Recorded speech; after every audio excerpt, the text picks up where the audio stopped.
तो का हाल बा भाई लोग, उम्मीद करता नहीं कि अच्छा बोलो। तो भाई लोग आज हिंदी में ना, आज हम भोजपुरी में बोले और लोग इनसे बतियाए।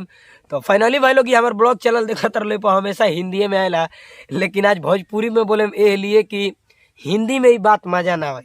तो फाइनली भाई लोग हम बता दिए, अगर हमारा मेन चैनल के तुम लोग सब्सक्राइब नहीं कर तर लोग बात पता ना हुई जौन बात हम आज तर लोग सब बतावे वाला बानी, ठीक नु।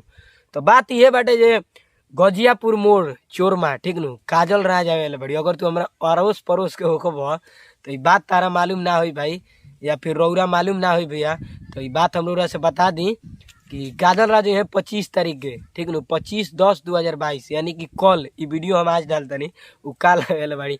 तो एक दिन पहले रुआ से बता दें तब न रुआ तैयारी करें गाड़ी खाती है। तो फाइनली ये हमारे को बताओ रहा सो, मतलब मन में रहा जो रुआ सबसे बता दी। मेन चैनल पर हम बतैले बनी, ठीक नु।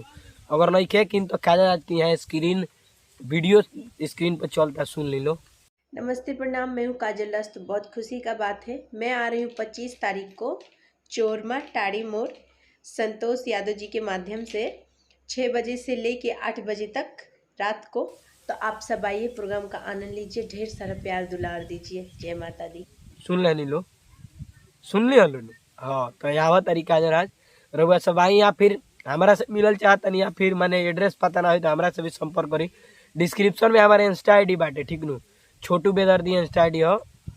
ओकरा बाद आई रउरा, हम रउआ के रिसीव करे। तो मिला जी फिर से एगो दूगो नेक्स्ट ब्लॉग में, तब तक के लिए रउआ सबके भोजपुरी में बाय।